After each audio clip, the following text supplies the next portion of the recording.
Hey folks, welcome to Burr Mountain. Well, working on a little different project today. We've got some Amaryllis bulbs that we have been growing for a number of years.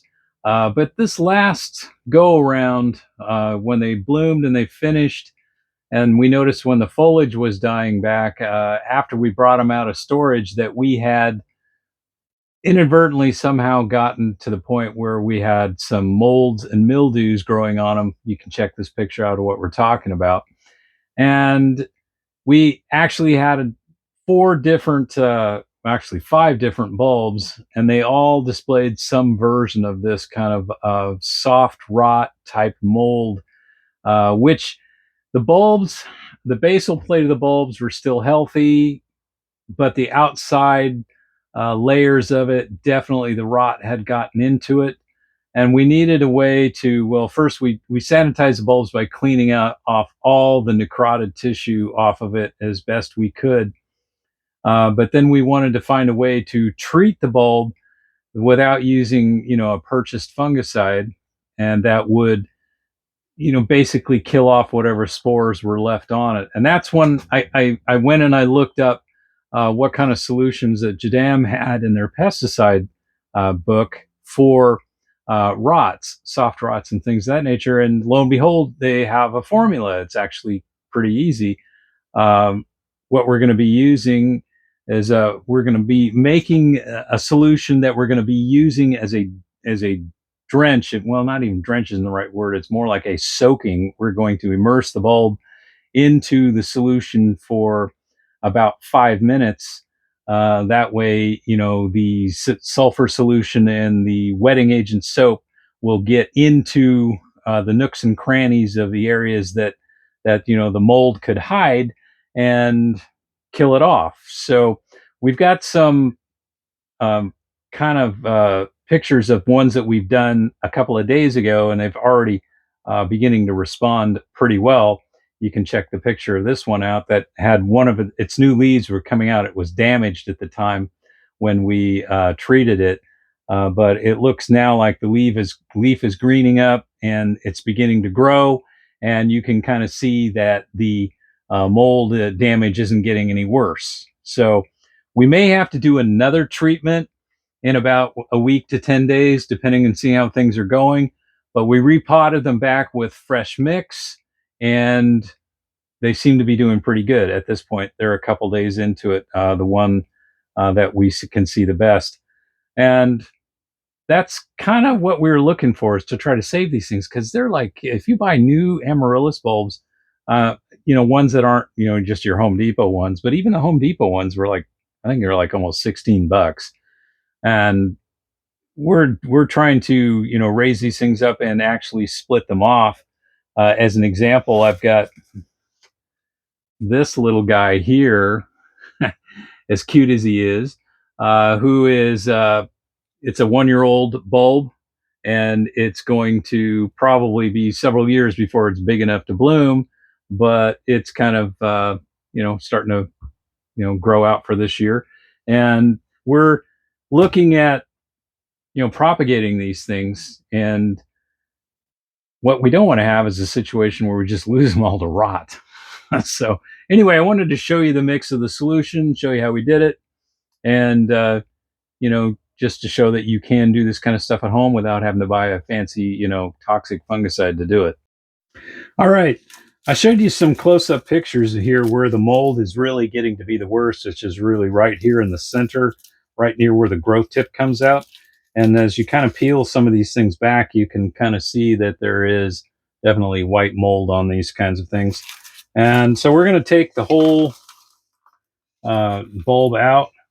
This was originally one of those Home Depot bulbs that we got a couple of years ago. It actually had a very nice bloom on it. It was a nice, very, very petite pink color to it. But the bulb now is substantially smaller after it's gone out of its dormancy now, and it's really to the point now where we're going to have to almost grow this thing back. But the roots still look good. I mean, one of the aspects here is you can still kind of see that the roots still have some, white to them, so that we didn't lose anything from that nature on it. And all this old soil we're going to just put in the garden and just let it do its thing. There's enough biology out in the garden that it's kind of dusty in here. That isn't too bad. It won't hurt it at all. So we'll trim the roots up. I got some snippers here. I'm just going to kind of trim them to there, leaving what's left there are healthy roots. Kind of got rid of all those. And now what we're going to do is we're going to take all this brown stuff, which we know has mold in it, and we're just going to peel it back. I mean, gee whiz, you look at this stuff, you know, it's like, oh, there it is. Oh my goodness, look at that, huh? Pretty bad. So we're going to get all this peeled off. You can kind of see, look at that. Now that's what kills these things faster than anything else, is it just sits there and you can get a nice soft rot going. And as long as, in this case, what I'm looking for is I'm going to get it down to healthy tissue. And the basal plate, which is the bottom, is still really healthy, which is important because that's where the roots come out of. And so I'm just going to keep peeling this stuff back until we get to a nice healthy tissue right here. And oh gee whiz, the whole tip is like all rotted out. Oh my. Well, it's not any worse than the other ones I've done, so I don't feel too bad from that nature. But yeah, it just definitely got out of hand. Okay, I got to get this down to live. Okay, had a lot of rot right there. So what I'm going to do is I'm just going to kind of snip down to the brown. I've got no growth tip coming out at this point, so I feel pretty good about that.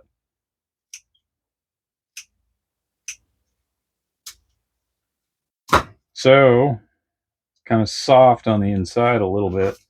I'm going to see if I can dig out, any of the extra rot that's in this.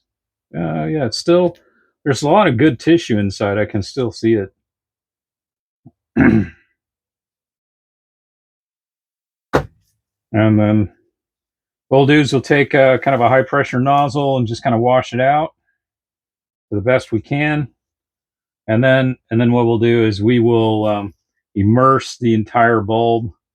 And if there's any dry roots, like this is a dry root, I want to get rid of that. I only want healthy roots that have, that they're not going to sit there and just decompose on me, that they actually will begin to grow. So I'm just pulling off those ones that don't make any sense. And the basal plate will put out new roots anyway. But at least the ones, that are here right now, they can take up some moisture pretty much right away. And that's in pretty good shape. No real rot. The basal plate feels very solid. And this is what I mean by basal plate. When you can see this thing right here, this is the basal plate. This is where the roots come out of, and this is what the bulb grows on top of. It's pretty much the same for any kind of bulb. Like tulip bulbs have a basal plate. Lily bulbs have a basal plate. They all pretty much do.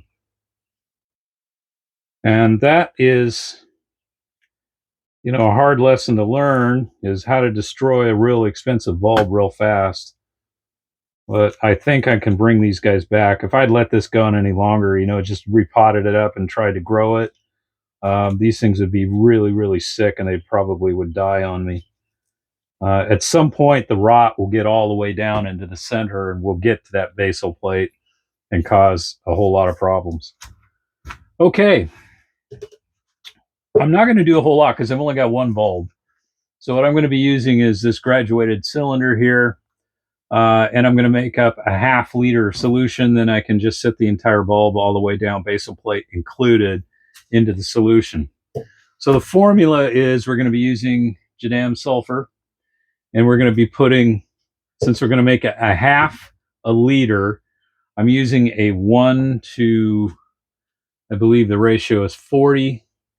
And so I'll be using 1 milliliter in a ½ liter. of sulfur, and I'll be using 10 milliliters of the wetting agent. Now, the reason I'm putting a wetting agent in this is I want um, it to help with get it into the crevices, and it will act initially as to help holding in the sulfur. It's kind of like it's a surfactant, so it'll spread easily over the entire inside of the bulb that it can get to, and it'll just make it penetrate better.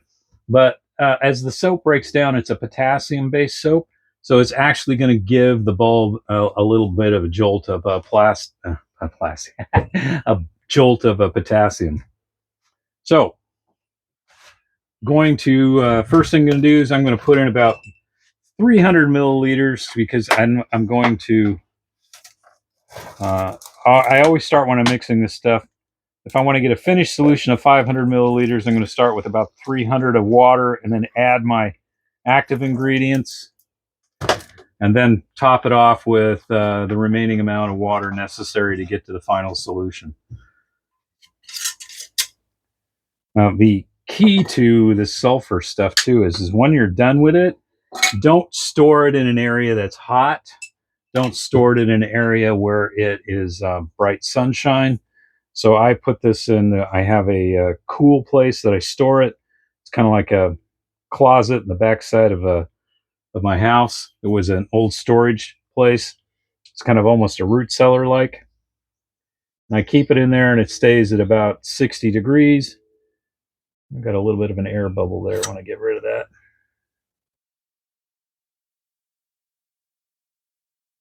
Okay, I want to have 1 milliliter.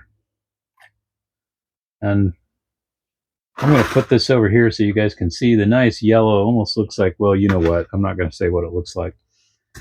And then the next thing is we're going to put in 10 milliliters of our wetting agent.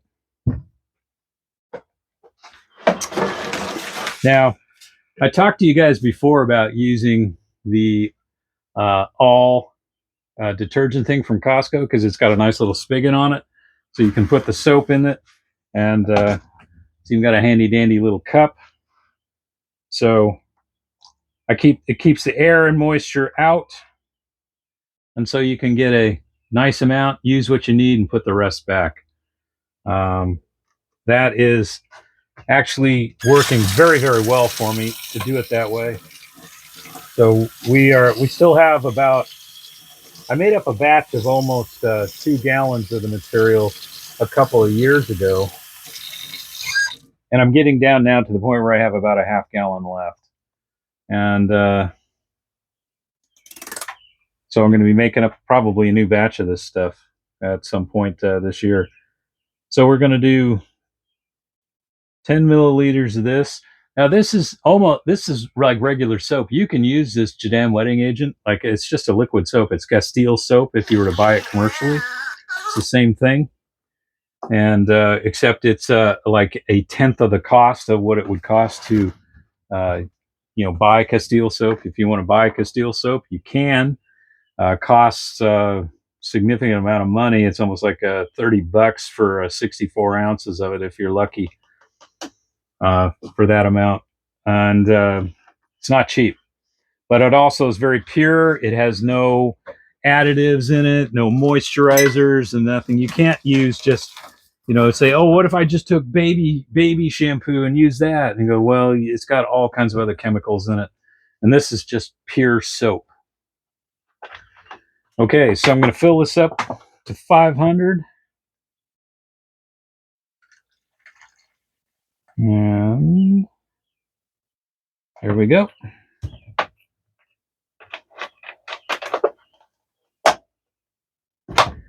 Give it a quick stir with my handy dandy butter knife that's stainless steel.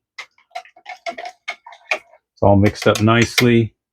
Just put that over here so I can get it rinsed off. Okay, so there's my solution. Here's the bulb. I cleaned out the best I can on the inside of it. Got rid of the necrotic tissue around it. And I'm just going to put it into the solution.